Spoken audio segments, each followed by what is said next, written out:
di awal bulan Sya'ban yang dimuliakan oleh Allah Ta'ala.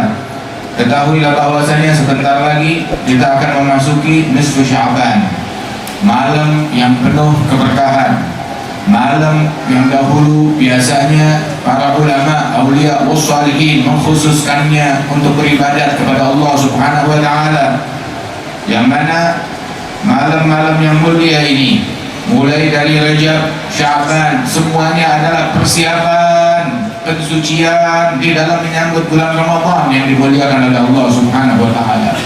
Disebutkan bahwasanya kemuliaan bulan Rajab adalah di malam pertamanya, kemuliaan bulan Sya'ban adalah di malam nisfu Sya'bannya, dan kemuliaan bulan Ramadan adalah di malam Lailatul Qadarnya.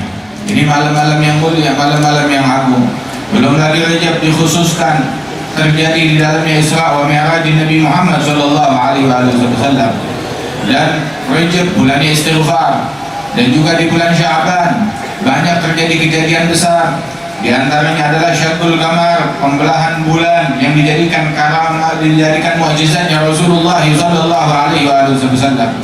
Dan juga di bulan Sya'ban ini pun juga Allah Ta'ala menurunkan firman-Nya, innallaha wa malaikatahu yusalluna 'alan nabi ya ayyuhalladzina amanu sallu 'alaihi wa sallimu taslima.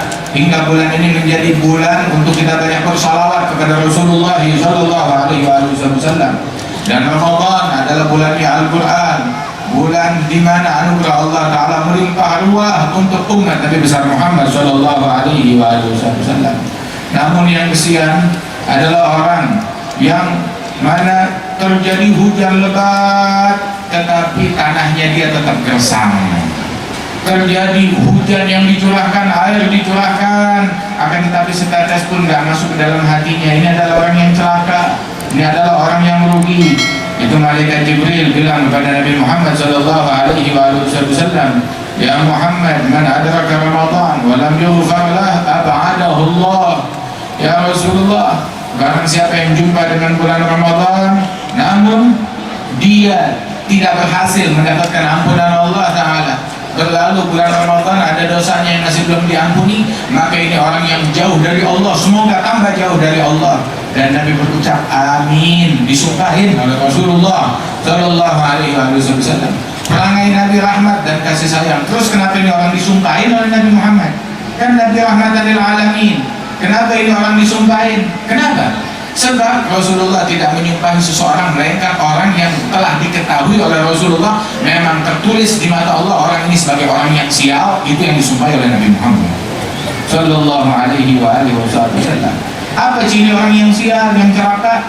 Berjumpa bulan Ramadan tapi dosanya tidak diampuni oleh Allah Ta'ala. Na'udzubillahi min dzalik. Ramadan bulan ampunan. Kalau ada orang yang tak kebagian ampunan, berarti masalahnya bukan di bulan Ramadan, masalahnya adalah pada diri orang tersebut. Apa yang ada pada dirinya hingga dia terharamkan dari ampunan Allah Subhanahu wa Ta'ala? Disebutkan di dalam hadis malam pertama bulan Ramadan sekaligus nih malam nisfu Sya'ban. Malam Jumat nanti ini malam nisfu Sya'ban.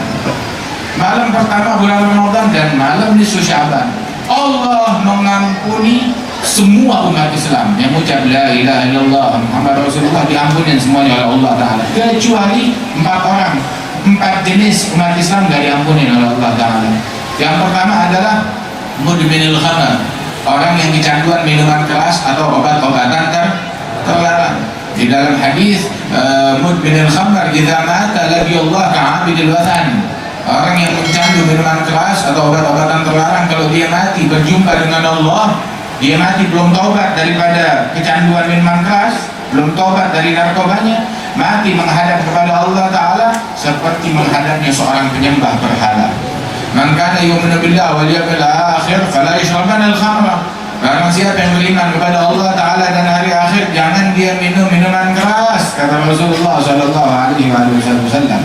Orang yang kecanduan minuman keras, walaupun dia lalui 1000 Ramadan, 1000 nisfu Sya'ban, gak diampunin oleh Allah Ta'ala. Semua muslim diampuni kecuali dia, para pecandu tersebut.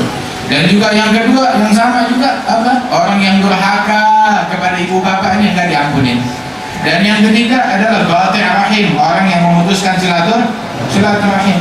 Itu dalam riwayat disebutkan qati' rahim mal'un wa in mata fi jawfil Ka'bah.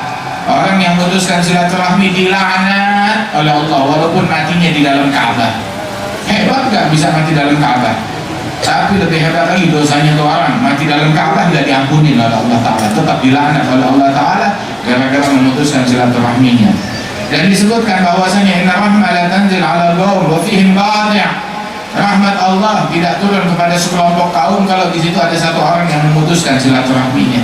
Karenanya kalau ada di majlis kita yang memutuskan silaturahmi, maka dari sekarang dia taubat kepada Allah Subhanahu wa taala. Siap-siap, kita bentar lagi mau masuk nisfu Sya'ban, mau masuk bulan Ramadan. Ayo bersihkan hati kita, jangan memutuskan silaturahmi, sambung silaturahmi kita. Itu sesungguhnya dunia seisinya nggak ada apa-apanya. Jangan cuma gara-gara dunia, gara-gara harta, gara-gara warisan, gara-gara bagi waris belum kelar diputuskan.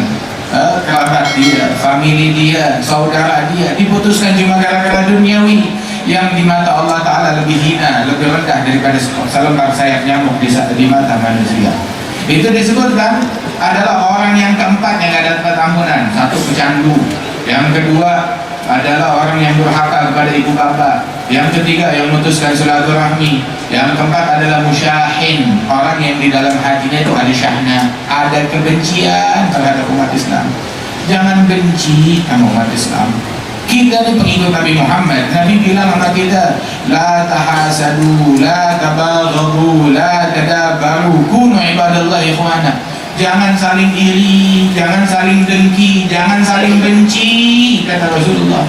Jangan saling benci, jadilah kalian hamba-hamba Allah yang saling bersaudara. Al-muslim akhul muslim, muslim sama muslim lain bersaudara.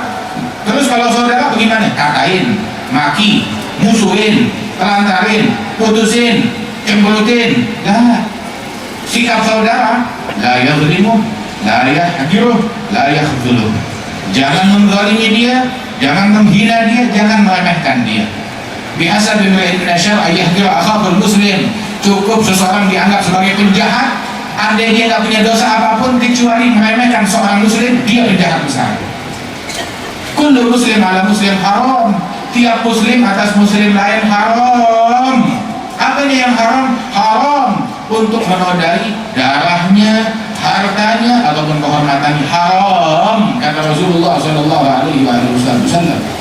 Dan juga disebutkan bahwasanya orang yang dalam hatinya ada kebencian terhadap satu orang Islam nggak diampunin nama Allah Ta'ala.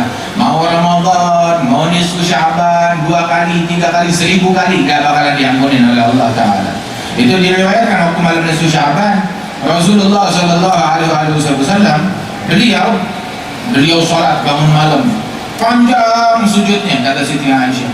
Sampai akhirnya kata Siti Aisyah, saya pikir ini kelamaan sujud, jangan-jangan meninggal Rasulullah dalam sujud. Disamperin oleh Siti Aisyah, dideketin, ya, sampai dicolek jempolnya, bergerak Nabi Muhammad SAW. Terus Nabi doa dalam sujudnya, a'udzu bi'afwika min 'idabik, a'udzu biridhaka min sakhatik, a'udzu bika minka la uhsi thana'an 'alaik anta kama athnaita 'ala nafsik. Ya Allah, aku berlindung dari maafmu, dengan aku berlindung dengan maafmu dari hukumanmu, berlindung dengan ridhamu dari murkamu, berlindung denganmu dari hukumanmu. Saya tidak bisa menghitung pujian yang layak bagi Allah Ta'ala. Demikian banyak pujian bagi Allah Subhanahu wa Ta'ala. Anta kama athnaita 'ala nafsi. Begitu selesai dari sholat, Nabi bilang ke Siti Aisyah, ini malam nisfu Sya'ban. Allah di malam nisfu Sya'ban, Allah Subhanahu wa Ta'ala melihat kepada seluruh penghuni dunia, dan Allah Ta'ala memberikan ampunan kepada orang yang memohon ampunan, memberikan rahmat kepada orang yang memohon rahmat. Tapi orang ahlul hijr yuakhir ahlul hijr kama hum. Orang-orang yang dalam hatinya ada kedengkian, ada kebencian terhadap sesama, tunda dulu. Yang lain diampuni, ini dia entar dulu, tunggu dulu. Sampai kapan? Sampai dia taubat, dia saling menyayangi, nggak saling mendengki, nggak saling membenci. Bahkan kedengkian antara sesama itu bukan agama, bukan agamanya Nabi Muhammad Sallallahu Alaihi Wasallam. Ayo bersihkan hati kita. Ini bulan Ramadan yang bentar lagi akan datang kepada kita nih. Kita jaga puasa kita. Tahu dijaga dari apa? Dari tadi kata Al-Habib Abdullah Al-Haddad dalam kitab yang dibacakan Nasihat Dini Al-Habib Ali tadi, itu menyebutkan hadis Rasulullah SAW, khamsul yuftirna as-shaim. Ada 5 hal yang bisa bikin puasa jadi batal, membatalkan pahala puasa, katanya ulama mazhab Syafi'i. Sebagian ulama lain adalah sampai puasanya beneran batal. Tapi dalam mazhab kita pahalanya yang gugur. Apa? Al-kadzib wal ghibah wan namimah wal yamin al-kadzibah. Begitu juga syahadatuz zur, an-nazar bi syahwah, kata Rasulullah SAW. Berghibah, menggosip, mengumpat. Namimah, ngadu domba orang. Begitu juga yamin al-kadzibah, sumpah palsu. Itu kemudian juga syahadatuz zur dalam riwayat yang lain, kesaksian palsu. Dan an-nazar bi syahwah, melihat sesuatu yang diharamkan oleh Allah Ta'ala dengan syahwat. Itu yang menggugurkan pahala puasa. Rasulullah bilang di dalam hadis, man lam yada' qawla zur falaysa lillahi hajah fi an yada'a ta'ama wa syarabah. Itu dalam hadis yang tidak meninggalkan sumpah palsu, ya, maka Allah Ta'ala nggak butuh sama puasanya dia, nggak butuh dia ninggalin makan, ninggalin minum. Allah nggak butuh sama puasanya, nggak diterima oleh Allah Subhanahu wa Ta'ala. Begitu, jangan kita bohong, jangan kita memberikan sumpah palsu, kesaksian palsu, pernyataan palsu yang tidak terjadi. Itu di dalam hadis bahwasanya kafa bil mar'i ithman, kafa bil mar'i kadiban an yuhadditha bi kulli ma sami'a. Cukup seseorang dianggap sebagai pembohong dengan menyampaikan apa yang dia dengar. Terima broadcast, ayo kasih, ayo kirim, ayo sebarkan. Ini yang dia terima. Begitu. Itu cukup dianggap sebagai pembohong hanya dengan menyampaikan apa yang dia dengar. Waliyadzubillahi min dzalik. Karena itu ayo, ini bulan puasa, ini malam-malam mulia, ayo coba kita stop dulu medsos kita.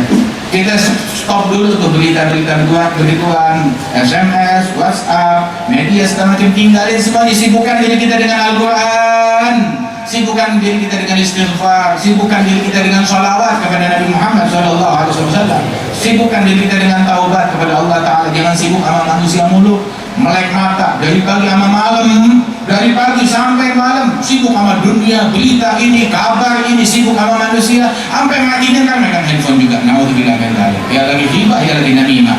Ayo stop dulu semuanya, sibukkan diri kita dengan Quran, dengan zikir, dengan taubat kepada Allah Ta'ala, bersihkan hati kita. Mudah-mudahan Allah Ta'ala berikan taufik kepada kita sekalian. Allah Ta'ala jadikan Ramadan yang akan datang Ramadan yang paling berkah buat kita. Malam nisfu Sya'ban yang akan datang ini dijadikan malam nisfu Sya'ban yang berkah buat kita sekalian. Diampuni semua dosa-dosa kita, diangkat derajat kita. Ya, kebiasaan di malam nisfu Sya'ban para ulama baca Yasin 3 kali terus baca doa, jangan kita tinggalkan. Hidupkan di musola-musola, di masjid, hadir sini di Kuitang juga. Mudah-mudahan Allah Ta'ala berikan taufik kepada kita sekalian. Allah ajal jamana hadha jama'an marhuma, tafarruqna min ba'di tafarruqan ma'asuma, la taj'al fina wa la minna wa la ma'ana syadiyan wa la mahruma. Sallallahu alaihi sayyidina Muhammad wa ala alihi wasallam. Alhamdulillah rabbil alamin.